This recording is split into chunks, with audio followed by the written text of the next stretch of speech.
Hello, welcome back to this channel.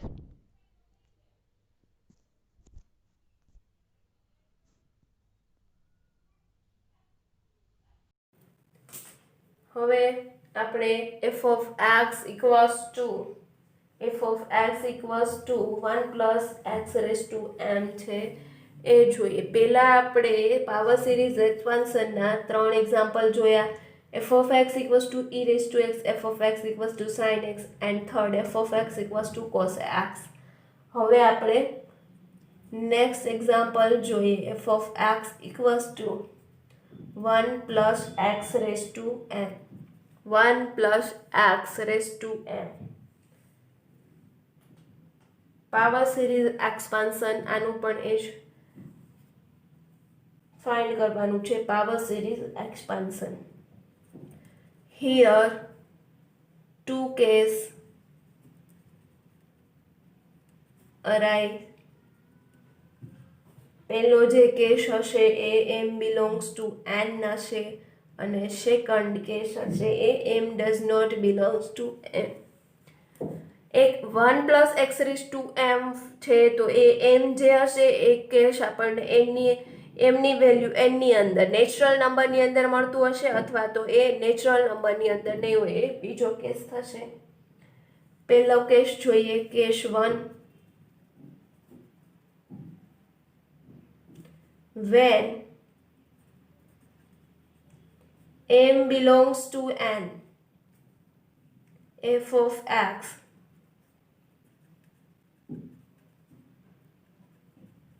continuous derivatives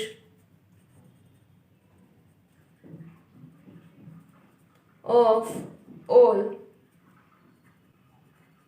order up to m and obviously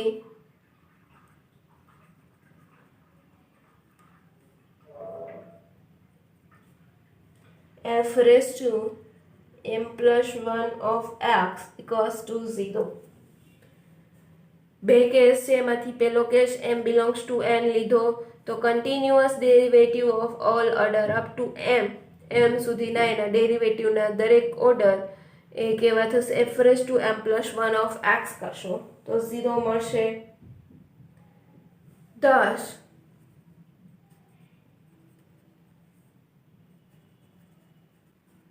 there is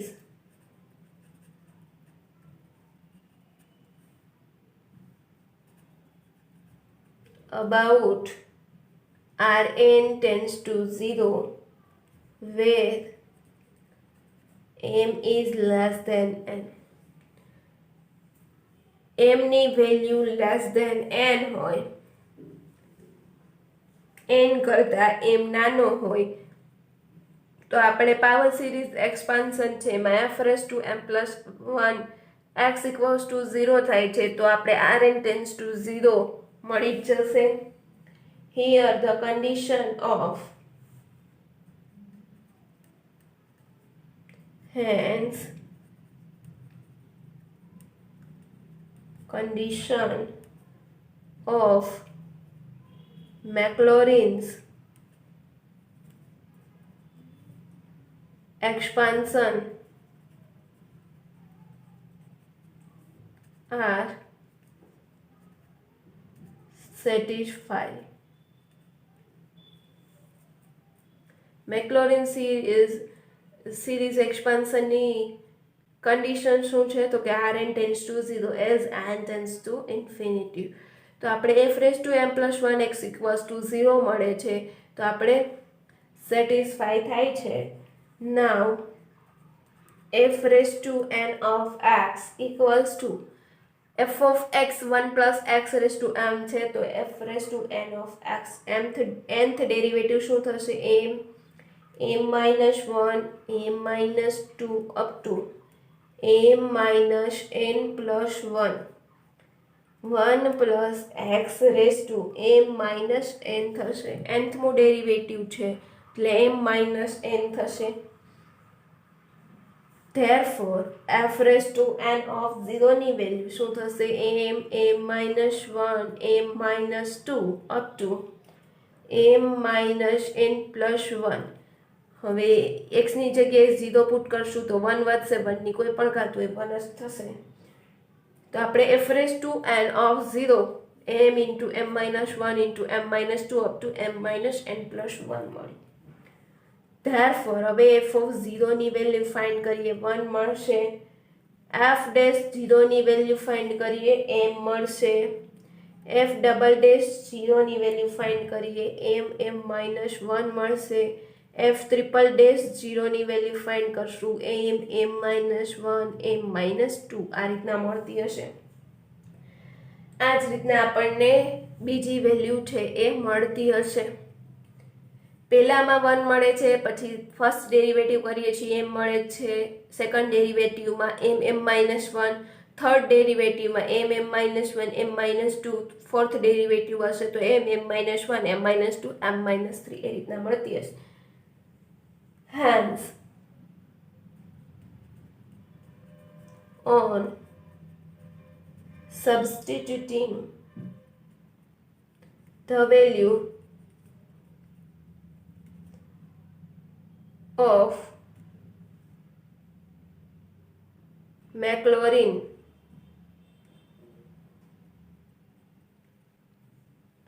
series, we get the finite expansion. આપણને અહીંયા finite expansion મળશે, infinite નહીં મળે, finite મળશે, કેમ કે આપણને last term f raised to n of 0 છે એ આપણને મળી જાય છે. તો f of x equals to f of 0 ની વેલ્યુ 1 પ્લસ x અને f ડેશ 0 ની વેલ્યુ m છે એટલે mx plus x square upon 2 factorial અને વેલ્યુ f ડબલ ડેશ 0 ની m minus 1 upon 2 factorial x square plus up to plus x raise to m મળતું હશે. Every x belongs to r માટે, sorry n માટે. x belongs to n, m belongs to n. પહેલો કહેશે તો m belongs to n, continuous થાય છે derivative, અને આપણે f raise to m plus 1 કરશું, x ઇક્વલ્સ ટુ 0 મળતું હશે એટલે મેક્લોરિન એક્સપાન્શનની કન્ડિશન સેટિસ્ફાઈ થઈ છે. આપણે એના બધા ટર્મ ફાઇન્ડ કર્યા અને મેક્લોરિન સિરીઝમાં ટર્મ પુટ કરી દીધા, આપણને સિરીઝ ઓફ એક્સપાન્શન મળી ગયું. હવે આપણે સેકન્ડ કેસ જોઈએ, case 2.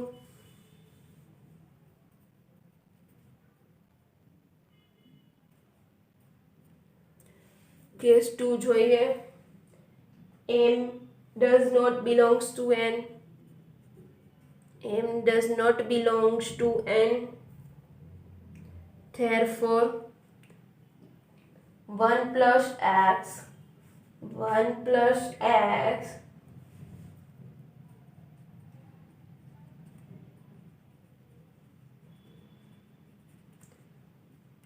continuous derivatives of all order provides x does not belongs to minus 1, x does not belong to minus 1, let minus 1 less than x less than 1. 1 plus x છે, આપણે એક્સની value છે એનમાં ન આવતી હોય એવી, તો એનમાં ન આવતી હોય તો -1 હોઈ શકે એમની વેલ્યુ. જો -1 હશે તો એ કેવું થઈ જશે, ફંક્શન આખું 0 થઈ જશે. તો કન્ટિન્યુઅસ અને derivative of all order provided, એક્સની વેલ્યુ છે -1 ના હોવી જોઈએ, કેમ કે -1 હશે તો ફંક્શન 0 થઈ જશે. એટલે x does not belongs to does not equals to -1. Let, હવે એક્સની વેલ્યુ છે -1 થી 1 ની વચ્ચે લઈએ ત્યારે taking Cauchy form of Maclaurin series.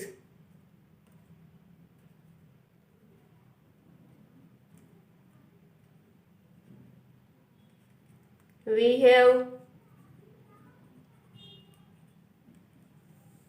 હવે આપણે x ની વેલ્યુ -1 થી 1 ની વચ્ચે લઈએ છીએ, તેથી આપણે Cauchy ફોર્મ ઓફ મેક્લોરિન્સ રિમાઇન્ડર લઈ લઈએ તો Rn આપણને શું મળશે? Cauchy ફોર્મના રિમાઇન્ડરનું Rn equals to x raised to n upon n minus 1 factorial 1 minus theta raised to n minus 1 f raised to n of theta h equals to x raised to n upon n minus 1 factorial 1 minus theta raised to n minus 1. હવે f raised to n theta h નો meaning શું થશે? તો કે આપણે એનું nthમું derivative અને એની અંદર x ની જગ્યાએ થીટા h પુટ કરવાનો છે. nthમું derivative f raised to nx એની અંદર x ની જગ્યાએ થીટા x પુટ કરીએ તો શું મળશે? m minus 1 into m minus 2 up to m minus n plus 1 1 plus theta h raised to m minus n મળશે equals to હવે આપણે આ m વાળા જે ટર્મ છે બધા કેવા હશે? કોન્સ્ટન્ટ ટાઈપ હશે.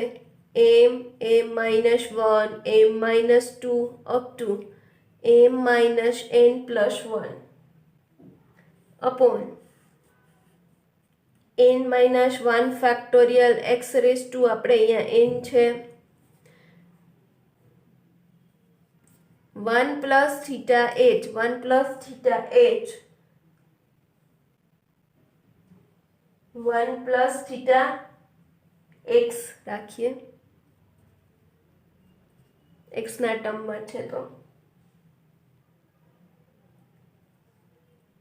અહીંયા m minus 1 ઘાત છે m minus n ઘાત હોય તો એને આપણે 1 plus theta x raised to m minus 1 into 1 minus theta upon 1 plus theta x ની n minus 1 ઘાત કરી શકીએ n minus 1 ઘાત. તો m minus 1 અને નીચે છે n minus 1 એટલે -1 છે તો +1 થશે, n છે તો -n થશે. 1 minus n અને m minus 1 એટલે m minus n 1 plus theta x ની થશે અને 1 minus theta છે 1 minus theta ની n minus 1 જ ઘાત છે. હવે x ની વેલ્યુ છે -1 થી 1 ની વચ્ચે છે. x ની વેલ્યુ છે -1 થી 1 ની વચ્ચે હોય તો m minus 1 m minus 2 up to m minus n plus 1 upon n minus 1 factorial x raised to n tends to 0 as n tends to infinity and 1 minus theta upon 1 plus theta x is less than 1. So that 1 minus theta upon 1 plus theta x raised to n minus 1 tends to 0 as n tends to infinity. હવે આપણને ખબર છે કે x ની value -1 થી 1 ની વચ્ચે છે તો આ જે ટર્મ છે ટેન્સ ટુ 0 થશે as n tends to infinity આપીએ એટલે n ટેન્સ ટુ ઇન્ફિનિટી કરીએ તો x raise to n tends to આ જે ટર્મ છે 0 થશે અને 1 minus theta upon 1 plus theta x less than 1 થશે. Also 1 plus theta x raised to m minus 1 is less than 1 plus mod x raised to m minus 1. m is greater than 1, 0 less than theta less than 1 and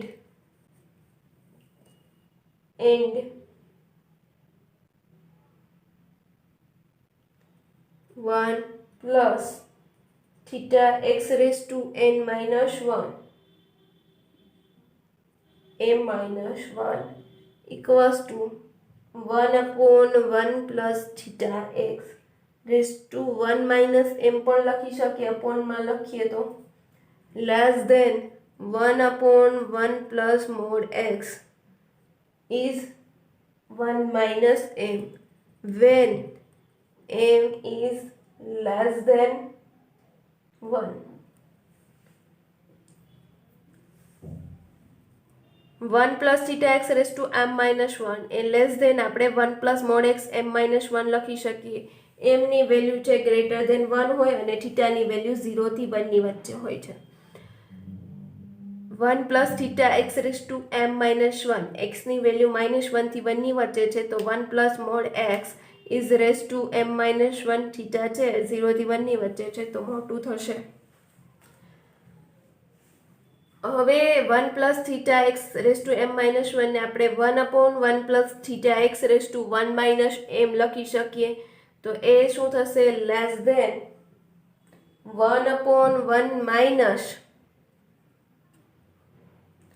1 upon 1 minus mod x raised to 1 minus m લખી શકીએ અને m છે value કેવી થઈ જાય less than 1. અહીંયા m greater than 1 હતું when m less than 1 થઈ જશે.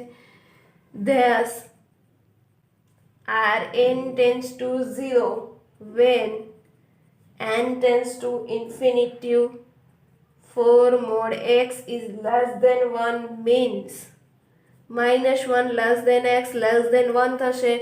Rn છે 0 થશે ક્યારે n tends to infinity for mod x less than 1 તો આપણે x mod x less than 1 તો શું કહી શકશું x ની વેલ્યુ છે -1 થી 1 ની વચ્ચે હશે. Hence the condition of Maclaurin series and infinite series નું જે છે સેટિસ્ફાઈ થશે. Hence the condition of Maclaurin infinite expansion are satisfied. Satisfy થાય છે. બધાની વેલ્યુ ફાઇન્ડ કરીએ. f of 0 ની વેલ્યુ શું થશે 1 થશે. f dash 0 ની વેલ્યુ m થશે અપ ટુ બધાની વેલ્યુ મળશે f raise to n of 0 ની વેલ્યુ શું મળશે m minus 1 up to m minus 2 up to m minus n plus 1 m minus n plus 1 મળશે. we get f of x equals to 1 plus x raised to m equals to 1 plus mx plus m minus 1 upon 2 factorial x square plus up to plus infinite terms. 4 mod x is less than 1